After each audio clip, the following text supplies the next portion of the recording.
പ്രിയപ്പെട്ടവരെ, എൻ്റെ ഹൃദയം നിറഞ്ഞ നമസ്കാരം. എന്തൊക്കെയുണ്ട് വിശേഷങ്ങൾ? സുഖം തന്നെയല്ലേ? ഇങ്ങനെയൊക്കെ പറയുമ്പോൾ നിങ്ങൾ പറയും തള്ള അവൻ്റെ മുടങ്ങെന്ന്. അതുകൊണ്ട് അങ്ങനെയൊന്നും പറയില്ല. അണ്ണാ സുഖങ്ങളൊക്കെ തന്നെയല്ലേ? ചായകളൊക്കെ കുടിച്ചിട്ട് തന്നെ വന്നിരിക്കണം. നമ്മളെ ഒരു അങ്കിൾ ഇവിടെ ഇരുന്ന് പറയണം ഇങ്ങനെയൊക്കെ കാണിച്ച്. എനിക്ക് സന്തോഷം. എന്തായാലും ഈ ഒരു വലിയ ഉത്സവത്തിൽ പങ്കെടുക്കാൻ കഴിഞ്ഞാൽ എനിക്ക് അതിയായ സന്തോഷമുണ്ട്. നിങ്ങൾ കണ്ടതും കേട്ടതുമായ ചില നമ്പറിലേക്ക് കിടക്കുകയാണ്. കാരണം ഇത് കൂടുതൽ സംസാരിച്ച് ദീർഘിപ്പിക്കാത്തത് ഇനിയും ഒരുപാട് പേര് ഇവിടെ വെയിറ്റിങ്ങിലാണ്. അപ്പോൾ എനിക്കിനി തിരുവനന്തപുരത്ത് പോകാനുള്ളത് കൊണ്ട് ഞാനിങ്ങനെ പറഞ്ഞു, അണ്ണാ ഞാനും കൂടെ വരട്ടെ അണ്ണാ, അടുത്ത് എന്നെ ഒന്ന് വിളിയണ്ണ എന്ന് കാല് പിടിച്ചപ്പോൾ ഓക്കെ എന്നാൽ നീ കയറടേ ഇങ്ങനെയൊക്കെ പറഞ്ഞു. അപ്പോൾ എന്തായാലും മുടയിലൊന്നുമല്ല, വളരെ നന്നായിട്ട് തന്നെ ബിഹേവ് ചെയ്തു. എന്തായാലും ഇവിടെ എത്തി, സന്തോഷമുണ്ട്. ഇനി നിങ്ങൾ കണ്ടത ചില നമ്പറുകൾ ഞാൻ അവതരിപ്പിക്കുകയാണ്. അതായത് സിനിമാ താരങ്ങളുടെ ശബ്ദമാണ്. ഈ സിനിമാ താരങ്ങളെ എങ്ങനെ പഠിക്കാം, അതിപ്പോൾ യൂട്യൂബിലും അതുപോലെ തന്നെ പല പ്രോഗ്രാമിലും ടി വിയിലൂടെയൊക്കെ നിങ്ങൾ കണ്ടതാണ്. എന്നാൽ ഇവിടെ വന്ന സ്ഥിതിക്ക് നിങ്ങൾക്ക് വേണ്ടി അത് ഞാൻ ഒന്നുകൂടി ആവർത്തിക്കുകയാണ്. എൻ്റെ കൂടെയുള്ള അവതരിപ്പിക്കാനായിട്ടുള്ള സുഹൃത്തുക്കൾ ആരും വന്നിട്ടില്ല, ഞാൻ മാത്രമേ എത്തിയിട്ടുള്ളൂ. അത് കാരണം ഞാൻ ഒറ്റയ്ക്ക് പെർഫോം ചെയ്യുകയാണ്. നമ്മുടെ മലയാള ചലച്ചിത്രവേദിയിലെ ചില താരങ്ങളെ, അതായത് ഞാൻ നേരത്തെ പറഞ്ഞു, ഇതിനു മുമ്പ് ഞാൻ അനുകരിച്ചിട്ടുള്ളതാണ്. ഇപ്പോൾ നരേന്ദ്രപ്രസാദ് സാറിനെ ഏത് താരങ്ങളെ വേണോ നമുക്ക് ഈസി ആയിട്ട് ഇമിറ്റേറ്റ് ചെയ്ത് പഠിക്കാം. നിങ്ങൾക്കും നാളെ മിമിക്രി ആർട്ടിസ്റ്റുകളാകാം, നേരെ സിനിമയിലേക്ക് വരാം. പിന്നെ വില്ലനായും നായകനായും എന്ന് വേണ്ട ക്യാരക്ടർ റോളുകളിൽ എല്ലാവർക്കും വരാം. ദയവ് ചെയ്ത് കൊമേഡിയനായിട്ട് ഈ അടുത്ത കാലത്ത് ഇനി മലയാള സിനിമയിലോട്ട് ആരും വരരുത്. വലിയ ദിവസമൊന്നും വേണ്ട, ഒരു 10-15 വർഷത്തേക്ക്, അല്ലെങ്കിൽ ഞാൻ ചത്തതിന് ശേഷം വന്നാൽ മതി. ഇങ്ങനെയൊക്കെ പറയാം, അതൊക്കെ വെറുതെയാണ്. പുതിയ ആൾക്കാർ വരുമ്പോഴേ കൂടുതൽ ഇൻഡസ്ട്രി കൂടുതൽ വികസിക്കും. അത് വേണം, ഒരു മത്സര ബുദ്ധി വേണം. അപ്പോൾ നമ്മുടെ നരേന്ദ്രപ്രസാദ് സാറിനെ ഇമിറ്റേറ്റ് ചെയ്യാൻ വളരെ ഈസിയാണ്. നരേന്ദ്രപ്രസാദ് സാറിൻ്റെ കൈകളുടെ ആക്ഷൻ കിട്ടാൻ വേണ്ടിയിട്ട് വേറെ ഒന്നും വേണ്ട, 2 നാരങ്ങ എടുത്ത് കയ്യിൽ പിടിക്കുക, ഒന്ന് എറിഞ്ഞു പിടിക്കാനായിട്ട് ശ്രമിക്കുക. കണ്ട ഇങ്ങനെ എറിഞ്ഞു പിടിക്കുമ്പോൾ കറക്റ്റ് കൈകളുടെ ആക്ഷൻ കിട്ടും. പിന്നെ മുഖത്ത് വരുന്ന എക്സ്പ്രഷൻ, അതിന് വേണ്ടിയിട്ട് വേറെ ഒന്നും വേണ്ട, മുന്നിലിരിക്കുന്ന ആൾക്കാരെയൊക്കെ അസലായിട്ട് കൊഞ്ഞനം കുത്തിയാൽ മാത്രം മതി.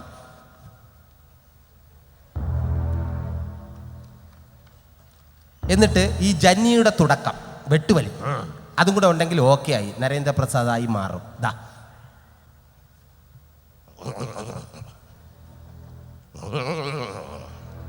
ഇനി പാറപ്പുറത്ത് ചുരുട്ടേറ്റ് പിടിക്കുന്ന സൗണ്ടാ.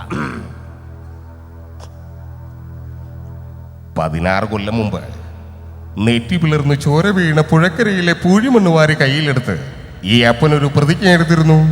അത് മാറ്റാൻ സൂര്യൻ പടിഞ്ഞാറ് മുതിച്ചു തുടങ്ങിയിട്ടില്ലല്ലോ. കണിമംഗലം കോവിലകത്തിന്റെ നാശം പൂർണ്ണമാകട്ടെ, അതിന്റെ മേൽക്കൂര നിലംപൊത്തട്ടെ, എന്നിട്ട് ആലോചിക്കാം അപ്പന്റെ വാക്കുമാറ്റുന്ന കാര്യം. ഇനി എനിക്കൊന്നും പറയാനില്ല, കേൾക്കാനും ആയുസ്സിനു വേണ്ടി ഉറക്കെ പ്രാർത്ഥിച്ചു കൊള്ളുക. ആയുഷ്മാൻ ഭവ. Thank you. ഇനി നമ്മുടെ ഭാഭാവിനയ ചക്രവർത്തി ശ്രീ മധുസാറിനെ ഇമിറ്റേറ്റ് ചെയ്യാൻ ഇതിനേക്കാൾ എളുപ്പമാണ്. കാരണം ഈ പുള്ളിയുടെ ആ രൂപമെല്ലാം ശ്രദ്ധിച്ചാൽ നമുക്ക് മനസ്സിലാവും. മുഖം, പ്രത്യേകിച്ച് ഫേസ് ശ്രദ്ധിച്ചു കഴിഞ്ഞാൽ ഒരുപാട് ഭാവങ്ങൾ പാണ്ഡ്യ ലോറിക്കൊക്കെ വന്ന് മുഖത്ത് തള്ളിയിട്ട് പോകും. ആ മൈന്യൂട്ടായിട്ടുള്ള ഭാവം പോലും നമ്മൾ നോക്കി പഠിച്ചു കഴിഞ്ഞാൽ നമുക്ക് മനസ്സിലാവും എങ്ങനെയാണ് ഇതുണ്ടായതെന്ന്. അപ്പോൾ ഞാൻ കണ്ടുപിടിച്ചപ്പോൾ എനിക്ക് വളരെ ഈസി ആയിട്ട് കിട്ടി. വേറൊന്നുമല്ല, പുള്ളിയുടെ ആ ഭാവം മുഖത്ത് വരാൻ വേണ്ടിയിട്ട്, മുഖത്തിൻ്റെ കാര്യം ഇവിടെ നിൽക്കട്ടെ, കൈകളുടെ സംഭവം റെഡി ചെയ്യാൻ വേണ്ടി വേറെ ഒന്നും വേണ്ട.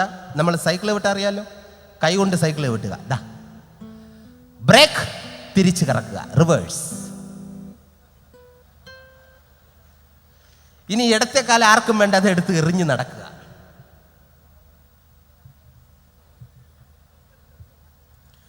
ഇങ്ങനെ വന്നിട്ട് മുഖത്ത് ഭാവാവിനെയും പൊട്ടി പിരിയാൻ വേറെ ഒന്നും വേണ്ട, കോഴിത്തുവലോ കാക്കത്തുവലോ ഇല്ലെങ്കിൽ വല്ല ഇറുകിലോ എടുത്ത് മൂക്കിലേക്ക് ഇടുക. അപ്പം തുമ്മാനുള്ള ടെൻഡൻസി വരും. തുമ്മരുത്, തുമ്മിയാൽ വേറെ താരമാവും. തുമ്മാതെ ആ തുമ്മൽ പിടിച്ചു വയ്ക്കുമ്പോൾ മധുസാറിൻ്റെ ഭാവാഭിനയം കറക്റ്റ് മുഖത്ത് വരും. നോക്കിയോ,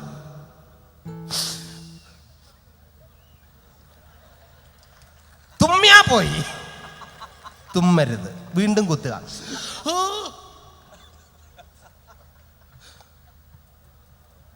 രാഘവ, എനിക്ക് നിന്നോട് ചില കാര്യങ്ങൾ ചോദിക്കാനുണ്ട്. ആ കല്യാണിയമ്മയുടെ മകൾ രാജലക്ഷ്മിയുമായി നിനക്കെന്താടാ ബന്ധം? ഇടയ്ക്കിടയ്ക്ക് കൂത്തണം. നിനക്കെന്താടാ ബന്ധം? ചോദിച്ചത് കേട്ടില്ലേ? പ്രേമമൊന്നും മണ്ണാങ്കട്ടെന്നും പറഞ്ഞ് അവളുടെ പുറകെ നടന്നിട്ട് ഒടുവിൽ എല്ലാം കഴിഞ്ഞപ്പോൾ നിനക്കവളെ വേണ്ടാതായി. ഇല്ലടാ പട്ടി, പൊക്കോന്റെ മുമ്പിൽ നിന്ന് പോകാൻ.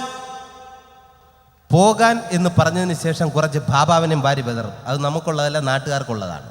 അത് ഞാൻ മോഹൻ സാറിനോട് ചോദിച്ചു, സാർ എന്തെങ്കിലും ഡയലോഗ് പറഞ്ഞതിന് ശേഷം പിന്നെ എന്താണ് സാർ കുറച്ചും കൂടെ ഇട്ടിട്ട് പോകുന്നത്? അതിടാൻ വേണ്ടി വേറെ ഒന്നുമില്ല, നീ എന്നെ കളിയാക്കുന്ന മാതിരി എന്നെ ചെയ്താൽ മതി. അതെ, പോകാൻ എന്ന് പറഞ്ഞതിന് ശേഷം കുറച്ച് മൂക്കിലേക്ക് ഇടുക. പോകാൻ. തുമ്മിയാ പോയി, തുമ്മരുത്. ഇനി ഇതുപോലെ തന്നെ വേറെ നമ്മുടെ ആരാധ്യനായ മുഖ്യമന്ത്രി പട്ടച്ചാര എടുക്കുക, അല്പം സ്മെല്ല് ചെയ്യുക, അപ്പോൾ പുള്ളിയുടെ ഫിഗർ ഏകദേശം റെഡിയാവും.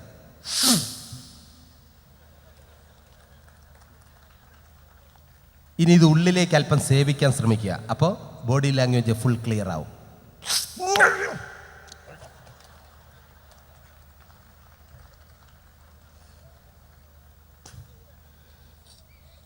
കേരളത്തിൻ്റെ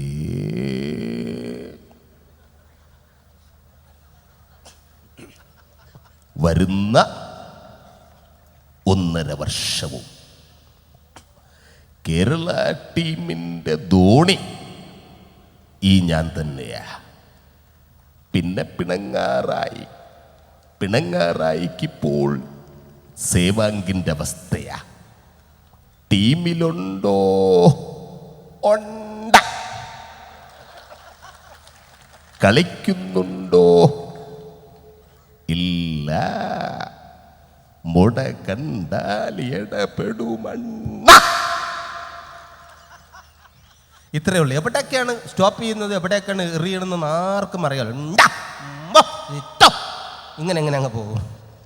ഇനി ഇതുപോലെ തന്നെ നമ്മുടെ മലയാള സിനിമയിലെ പിന്നെ നമ്മുടെ എല്ലാം ആരാധ്യപുരുഷൻ ശ്രീ മമ്മൂക്കയെ ഇമിറ്റേറ്റ് ചെയ്യാനും വളരെ ഈസിയാണ്. ഒരു ഷൂ ഇട്ടാൽ മതി, അറിയാമല്ലോ.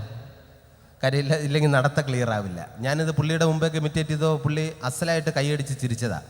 പിന്നീട് എന്നെ പ്രാവും, അതെനിക്ക് വിഷയമല്ല. പക്ഷെ അപ്പം ചിരിക്കുന്നുണ്ടല്ലോ, നമുക്ക് അതറിഞ്ഞാൽ മതി. അപ്പം ചിരിച്ചങ്ങ് കളയുക. അപ്പോൾ നമുക്ക് ഇമിറ്റേറ്റ് ചെയ്യുമ്പോൾ ഒരു ഷൂ ഇടുക, ആ നടത്ത ക്ലിയർ ആവും.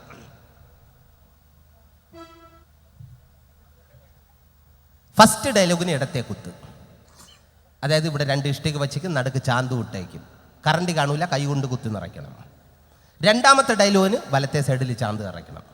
സെൻറ്റ് ഡയലോഗ് പറയുമ്പോൾ മാത്രം പ്രത്യേകം ശ്രദ്ധിക്കുക, 2 കൈയും കൊണ്ട് നിറയ്ക്കണം. കാരണം മൈക്കാടല്ല, അടങ്കലാണ്, പെട്ടെന്ന് തീർത്തിട്ട് പോകണം. പിന്നെ മമ്മൂക്കാടെ ഫിഗർ പിടിക്കാൻ വളരെ ഈസിയാണ്. മുന്നിലിരിക്കുന്ന ആൾക്കാരെയൊക്കെ നമ്മൾ പുച്ഛിക്കുക. ഇനി അദ്ദേഹത്തിൻ്റെ ഡയലോഗ്. ചന്തുവിനെ തോൽപ്പിക്കാനാവില്ല മക്കളെ. ഇരുമ്പാണ് തട്ടി മുളയാണി വെച്ച് പൊൻകാരം കൊണ്ട് ചുരുക വിളക്കാൻ കൊല്ലന് 16 പെൺമൺ കൊടുത്തവൻ ചന്തു. മാറ്റം തിരികെ ചോദിച്ചപ്പോൾ മറന്നുപോയെന്ന് കളവ് പറഞ്ഞു ചന്തു. ഞരമ്പെല്ലാം വലിഞ്ഞു മുറുകി പൊട്ടണം, ആ രീതിയിലായിരിക്കണം. കട്ടം ബീഡിയും വലിച്ചുകൊണ്ട് തരമുള്ള ഡയലോഗാണ്. ഇംഗ്ലീഷൊക്കെ പറഞ്ഞു കഴിഞ്ഞാൽ നമുക്ക് ആർക്കും പിടുത്തം കിട്ടില്ല. ഞാൻ ഒരിക്കൽ മമ്മൂക്കയോട് ചോദിച്ചാണ്, നമുക്ക് ഇംഗ്ലീഷ് പറയണത് ഈ സ്റ്റീൽ പാത്രം വന്ന് തറയും വീണ മാതിരിയാണ്. വീണ് കഴിഞ്ഞാൽ പിന്നെ അത് എങ്ങനെയൊക്കെ മറ്റേ ഷിയാൻ ഷൂ എന്ന് പറയുന്ന പോക്കാണ്. ഇപ്പോൾ മമ്മൂക്കയുടെ ഇംഗ്ലീഷ് വേണോ? സ്റ്റീൽ പാത്രം എടുത്ത് തറയിലിട്ട് ഇടുക.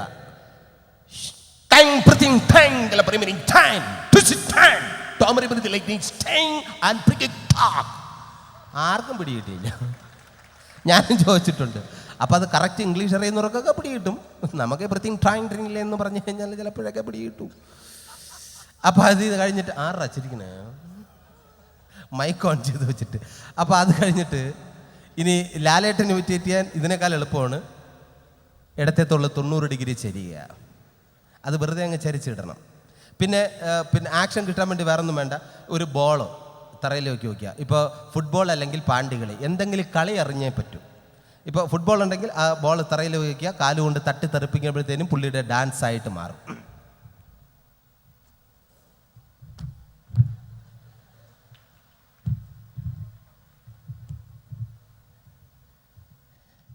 എടോ വീരപ്പൻ എന്ന് പേരുള്ള തേടേരിച്ചട്ടെ, താൻ ആരാടോ നാട്ടുരാജാവോ? തൻ്റെ കളരിയും തരികയുടെ നമ്പരും എല്ലാം ചിലവാകും. അങ്ങ് കാട്ടിലെ ഇത് സ്ഥലം വേറെയാ. ഒരുപാട് കളി കണ്ടവനാ ഞാൻ. ഒന്നിനും പറ്റിയില്ലെങ്കിൽ തന്നെ പച്ചയ്ക്ക് കൊളുത്തിട്ടേ ജഗന്നാഥൻ ഈ മണ്ണ് വിടൂ. നീ പോമോനെ ദിനേശ, ചുമ്മാ. സുരേഷ് ഏട്ടനെ ഇമിറ്റേറ്റ് ചെയ്യാൻ വളരെ ഈസിയാണ്. കാര്യം മമ്മൂക്കായ മോഹൻലാലിനെ അറിഞ്ഞു കഴിഞ്ഞാൽ പിന്നെ സുരേഷ് ഏട്ടനെ ഈസിയാണ്. ഇപ്പം ഞാൻ കാണിച്ചു തരാം. മമ്മൂട്ടി 25 കിലോ ചാണകം കൊണ്ട് തറയിടുക, ടൈമിംഗ് അനുസരിച്ച് ചവിട്ടുക. മമ്മൂട്ടി ചാണകം ചവിട്ട് മോഹൻലാൽ. വീണ്ടും മമ്മൂട്ടി മോഹൻലാൽ. സ്പീഡാക്കിയാൽ മാത്രം മതി. മമ്മൂട്ടി മോഹൻലാൽ. മമ്മൂട്ടി കണ്ട. ഇനി എന്ത് ചോദിച്ചാലും വേണ്ട എന്നും കൂടെ പറഞ്ഞേക്കണം. പുള്ളേ ഓർമ്മയുണ്ടോ ഈ മുഖം? ഷീറ്റ് വേണം. പാകൊണ്ടുള്ള ഒരു പരിപാടിക്കും പുള്ളി തയ്യാറല്ല. ആ രീതിയിലായിരിക്കണം പെർഫോമൻസ്. ഇനി നമ്മുടെ നിങ്ങൾ ആവശ്യപ്പെടുന്ന താരങ്ങളിൽ നിന്ന് ഇമിറ്റേറ്റ് ചെയ്യാനുള്ള സമയമില്ല. എന്നാൽ ഞാൻ ഇമിറ്റേറ്റ് ചെയ്തതിനെ, കാരണം ഒരുപാട് പേര് വെയിറ്റിങ്ങിലാണ്. ഇനി നമ്മുടെ മലയാള സിനിമയിൽ ലാലേട്ടനും നമ്മുടെ പ്രിയപ്പെട്ട ഒരു ചിത്രം ഉണ്ടായിരുന്നു, ദേവാസുരം. ദേവാസുരം എന്ന ചിത്രത്തിൽ നെപ്പോളിയൻ, ചിത്ര, മോഹൻലാൽ ഇവർ 3 പേരുമായിട്ടുള്ള ഒരു ചെറിയ സീൻ ഞാനിവിടെ അവതരിപ്പിക്കുകയാണ്. നെപ്പോളിയൻ, ചിത്ര, മോഹൻലാൽ. ഒരുപാട് കാലമായടി നീ ഒരു മോഹമായിട്ട് എൻ്റെ മനസ്സിൽ കയറിയിട്ട്. ആദ്യം നീലകണ്ഠൻ, പിന്നെ എൻ്റെ അമ്മാവൻ. ഇനി 7 ആർക്കെങ്കിലും നീ പാവിരിക്കുന്നെങ്കിൽ അതെനിക്ക് തന്നെ ആയിരിക്കണം. അതിനുള്ള യോഗ്യന് ഞാൻ തന്നെ അടി. യോഗ്യത 10 ആളിന്റെ ബലവും ഇരുട്ടിന്റെ മറകവും ഇല്ലാതെ നീലകണ്ഠൻ ഒരു ചുക്കും ചെയ്യാൻ തനിക്കാവില്ല. നിർത്തടി. ചത്താലും തീരില്ല അവന്റെ മഹത്വം.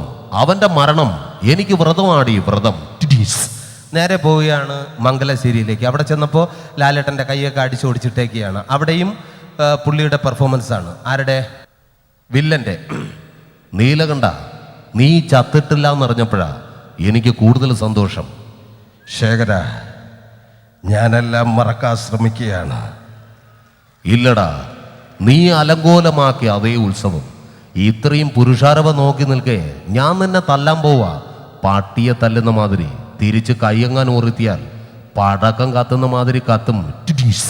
അത് കഴിഞ്ഞു. ഇനി നമ്മുടെ കൊച്ചു പ്രേമേട്ടൻ, ട്രിവാൻഡ്രത്തിൻ്റെ മറ്റൊരു അഭിമാനമാണ് കൊച്ചു പ്രേമൻ.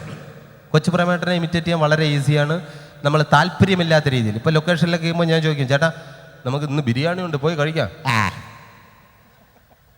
നല്ല ചോറും സാമ്പാറൊക്കെ ഉണ്ടെന്ന്, തൈരും പുളിച്ചേരി എല്ലാം ഉണ്ട്. നിങ്ങൾ അമ്മമ്മ മരിച്ചെന്ന് കേട്ടു.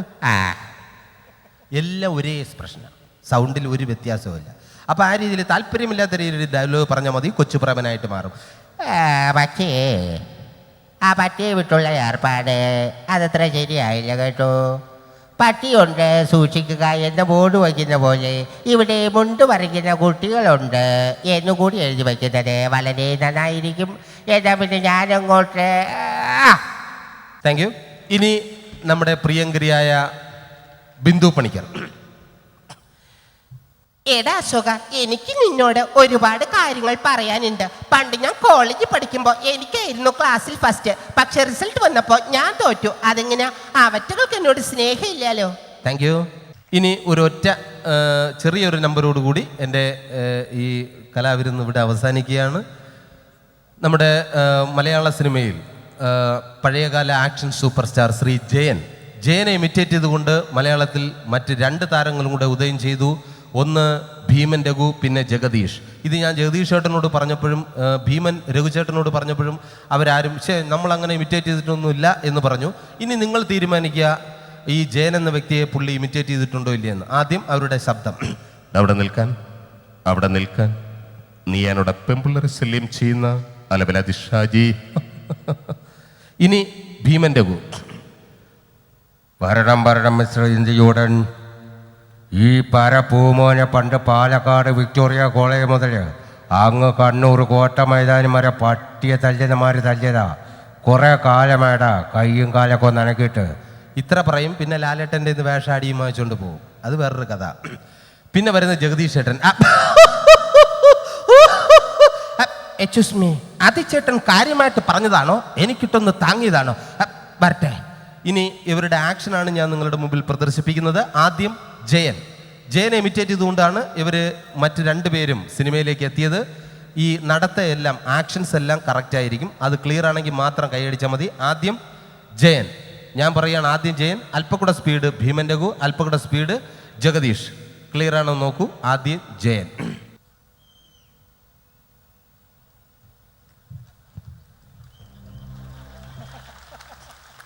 Thank you very much.